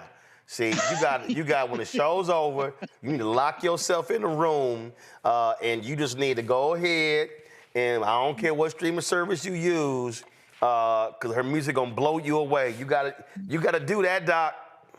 Mm-hmm. I'm looking forward to it, because the tributes that I've heard today are just absolutely beautiful. So, absolutely, I definitely look forward to hearing her music. The thing, and y'all let me know when we got Anthony Hamilton, so we can holler at him. I mean, like so many artists, Joy, she was recently on video talking about her battle over her royalties, over the music. And you heard you would talk about being about her business. Play that video here. This is Angie right here. Hey, what's up, family? It's your girl, Angie Stone. I did an impromptu this morning. Happy holidays. I'm just gonna wait for some people to get in here. Some stuff I need to talk about. I didn't go about it the setup way, mainly because I've been dealing with a lot the last month, a whole lot. And I'm just here to let you know I am so outdone with things that have been going on in and around me. And because we're at the end of 2024, I kind of just want to shut it down. Looking forward to 2025. I want y'all to go like and share, get some people on this live, mainly because I'm about to reveal some stuff that, Lord just told me to talk about today. Going out of this year, going into a new year, I need to bring you guys up to speed with some things that I've kept very personal and to myself. Some things I wanted to share and other things I didn't want to share, but now I'm okay to reveal some things that is probably going to shock some people. So I'm going to give you a little bit more time to get some people in here, because it was a lot for me to get on here and do this. I mean, this last month has been trying. First out, I want to shout out all the people in Detroit. I had a show that was supposed to be with Music Soul Child, Marsha Ambrosia. Shout out to Raheem Devon for standing in for me. So yeah, that was one of the last IG lives that Angie did before, of course, the tragic news on Saturday. We have not gotten further reports from Alabama State Police regarding cause of the accident, anything along those lines. Control room, go to our discussion. I'm hitting y'all right now for y'all to call Calvin Richardson. Of course, he did one of the, give me 1 second. I'm sending y'all his number right now. Okay. Y'all got it. So let's get Calvin Richardson on FaceTime if we can, or Skype. So y'all got the number. Give him a call right now. Plus, folks, we had Anthony Hamilton. He was picking his kids up. We had him live. Obviously, we'll try to get him back on as well.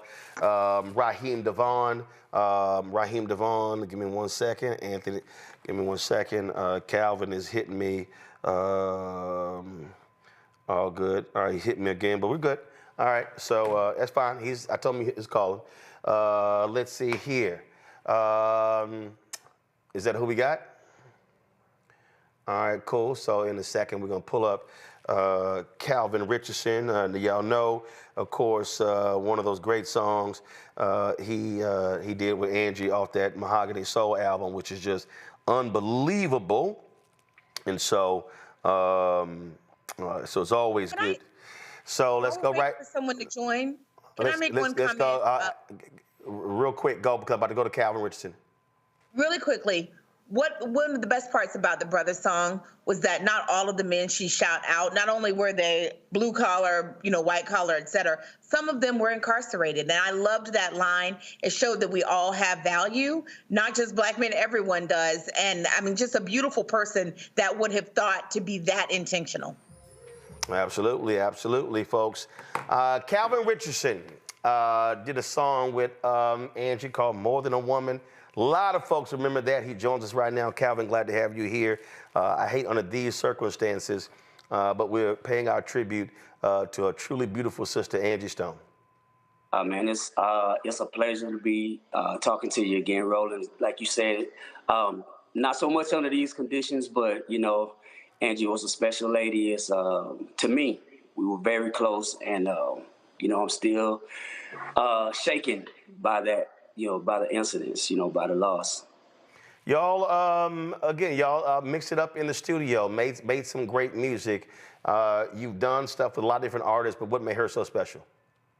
The one thing, rolling out of everybody that I've met that's in the industry, I work with so many people, and a lot of them was through her, her introduction, man. But the one thing about Angie, if she was for you, she was for you. And if there was one person in the world that I know that was pro Calvin Richardson and wanted to see me win, she was that person, And she was always a big cheerleader. She tried to pull me in on almost everything that she had going on once we got connected. So, she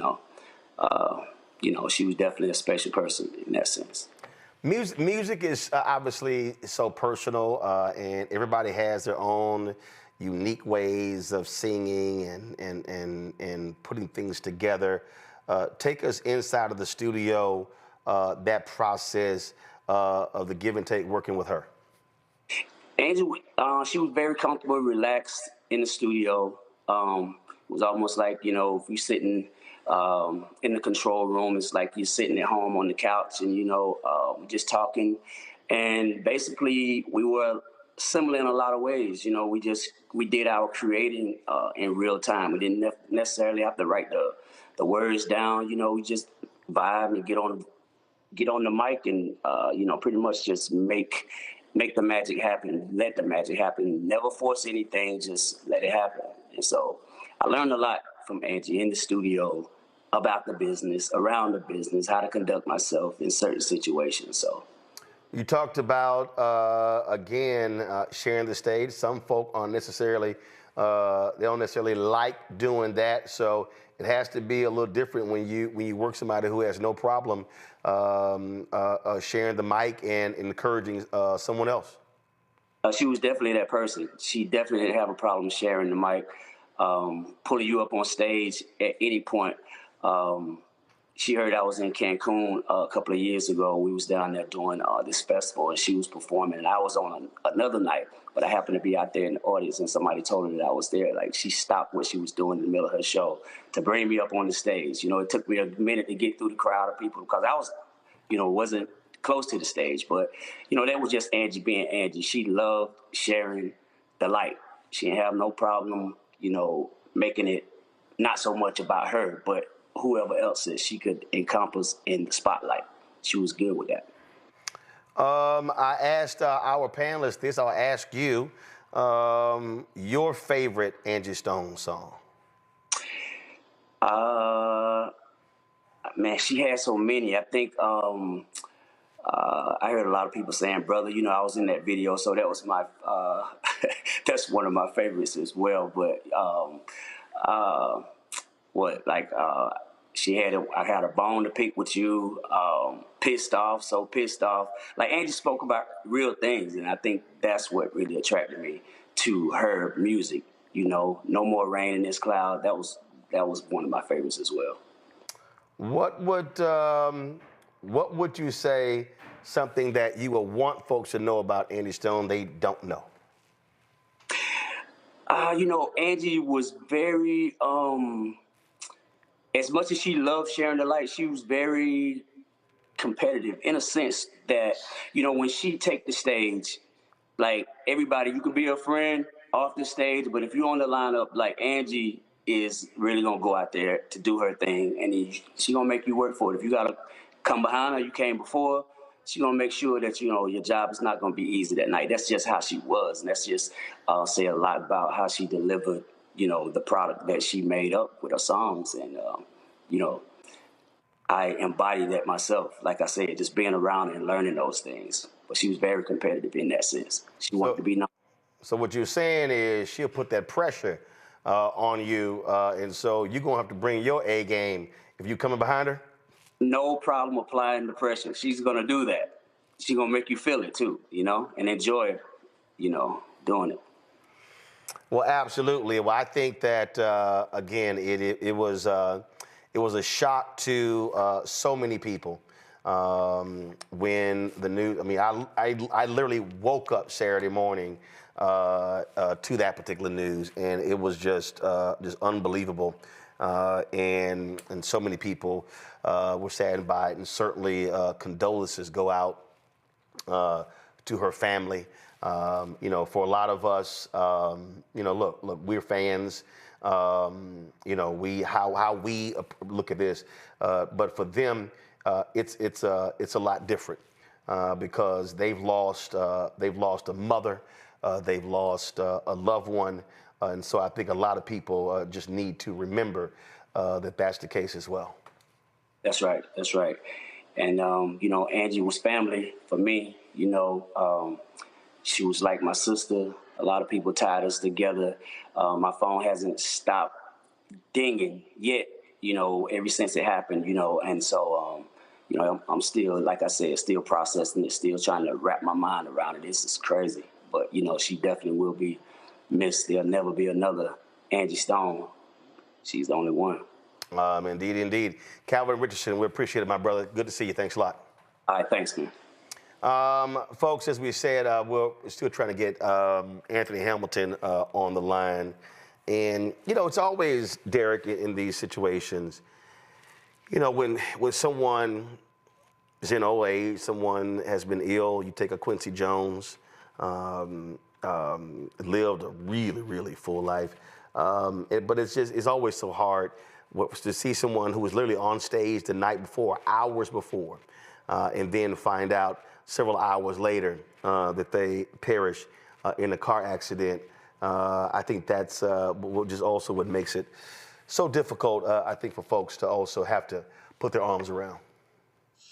Yeah, you're exactly right, Roland. I mean, when you think about, I mean, the loss of a loved one hits you in so many different ways, but when that loss is unexpected, right? They weren't going through any kind of terminal illness. It wasn't due to, you know, age. When that loss happens, it just makes you recalculate your priorities.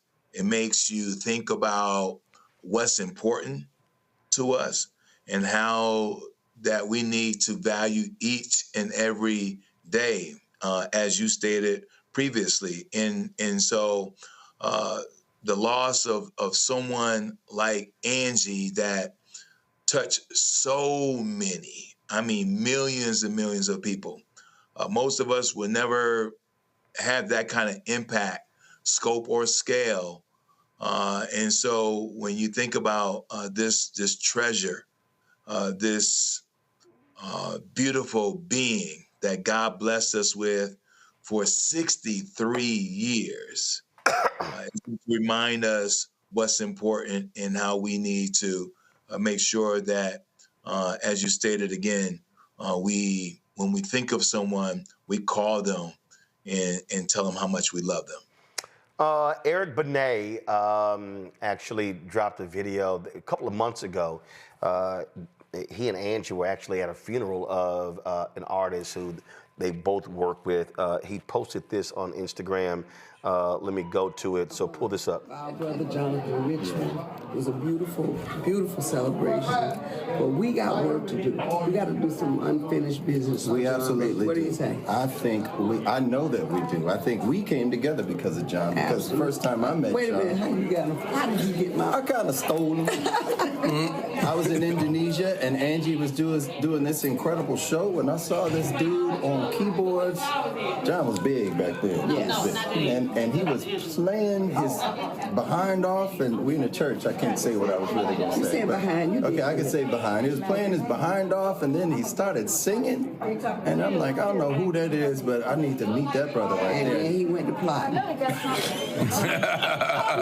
gonna get him. Well, you know what? Then he became my brother. And he was both of our brothers. That's right. And we sent him off today, but he's not really gone because his music is with us, and we're now joining the music. So, you know, and I'm gonna do some work, and we about to lock up, make up, and keep up. We ain't gonna let y'all young people upstage us on this podcast. That's right. Come on. Come on. I love you. I love you more. All right. Thank you. That was Eric Benet, and so as he shared his thoughts and reflections. And that was just a couple of months ago. They were at that particular funeral, and now Eric now mourns Angie Stone. So let me thank. We're going to end our tribute here. We know, so we're going to try to get Anthony Hamilton on tomorrow. No, he was busy. He was literally in the middle of picking up his children, and so we're going to try to get him because we definitely want to allow him to share his thoughts. Raheem Devon wanted to join us as well. He's actually live on the Quiet Storm on WHUR. The whole tribute is to Angie Stone as well, so we're going to try to get Raheem on as well. So let me thank Panel Majid. Thank you for your first time on the show. Appreciate it. Good job. Derek, Joy, thank you so very much as well. Thanks all for being here, folks. That is it for us. And I'll say again, and you heard me say it right there. You heard me say it right there when I talked about listen, you know, life is fragile. Life is short. If you, as I said, if you think about somebody, if they come across you, call them, hit them up. Don't procrastinate. I've been guilty of that, where I say, you know what, I'm going to call somebody, I'm going to do this here, and then, unfortunately, it didn't happen. And so don't make that mistake because, and let somebody know you love them, you're thinking about them, you care about them.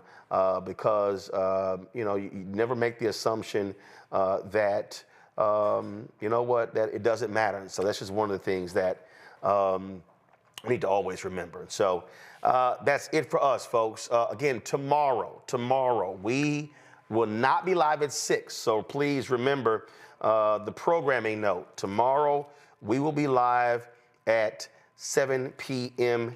Eastern. 7 p.m. Eastern. We're going to be live tomorrow right here on the Black Star Network and for our the state of our union, the state of our union. And so we're going to we're going to do that. And so we got an amazing lineup of people: labor leaders, business leaders, voting rights. You name it, lots of conversations we're going to have. And I'm going to tell you right now, the conversation we're going to have tomorrow, you are not going to see or hear on any cable or mainstream network. It's not going to happen. We're going to be speaking from our perspective, our issues that matter. Now, when Trump speaks, we ain't playing that. I don't want to subject you to all those lies from Donald Trump. So when he speaks, Reverend Dr. William Barber, Bishop William Barber, he is going to give the state of our union. He'll be speaking live from Philadelphia. We'll be carrying that live from Philadelphia. And so we cannot wait for him to bring the message to the audience, and that's really what we're looking forward to. And I want y'all to share the word. I want y'all to pass it around. We want to blow it out because this is the thing that we've been talking about. People, I was on a call and people keep saying, what do we do? Who has a plan? Where do we go? What must we do? And our goal here is to provide you those answers. And so we will have legal experts, business experts, voting rights experts talking about the things that matter to us and what we must be doing to confront this moment. We are facing attack on democracy. We're facing fascism. We are facing an attack on the civil rights and the economic rights infrastructure. There are people who do not want to see us advance. And we must do our part to ensure that our people are informed. And so that's why you must watch State of Our Union tomorrow, 7 p.m. Eastern, right here on the Black Star Network. Again, pass it, go to my social media, grab the graphic, share it far and wide. We want folks to understand that we are going to have a conversation that other people will not have. And so we will be recording what he says. I'm going to come back and play for you the lies because we can already know in advance he's going to lie. So let's do that. Let me get out of here. Y'all want to support the work that we do, join our Bring the Funk fan club. Goal is to get 20,000 of our fans contributing on average $50 each a year, $4.19 a month, 13 cents a day, of course. And man, remember I showed you all those envelopes the other day? Y'all, I opened them all, signed them all, processed them all. 386 folk mailed in their donations. That was just in 3 weeks. That's the most we've ever gotten in 3 weeks. So, man, if y'all want to support us, Stripe, use the Stripe QR code. It's right there on your screen. If you're listening, go to blackstarnetwork.com. Hey, if you don't trust any of this stuff, send your check and money order, P.O. Box 57196, Washington, D.C., 2003, 7-0196. PayPal is R. Martin Unfiltered, Venmo, RM Unfiltered, Zelle, Roland at RolandSMartin.com, Roland at RolandMartinUnfiltered.com. Of course, download the Black Star Network app, Apple phone, Android phone, Apple TV, Android TV, Roku, Amazon Fire TV, Xbox One, Samsung Smart TV, and of course, be sure to get our gear at RolandMartin.creator-spring.com. Get your merchandise, Roland Martin Unfiltered and the Black Star Network merchandise. And of course, QR codes right there as well. Go to the website, go to blackstarnetwork.com. Be sure to get my book, White Fear, How the Browning of America is Making White Folks Lose Their Minds.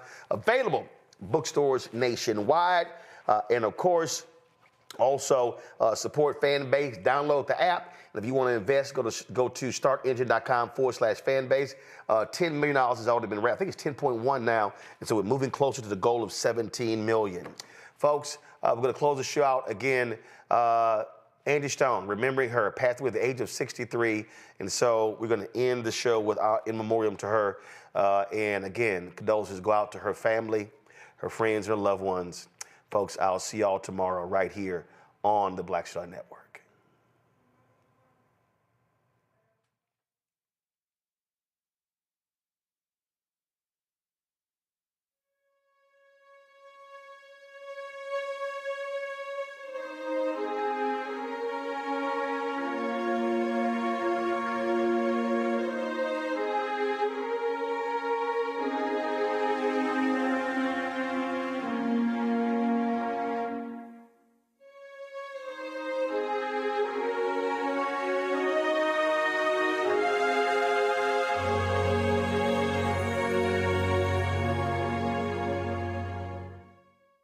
Black Star Network is here.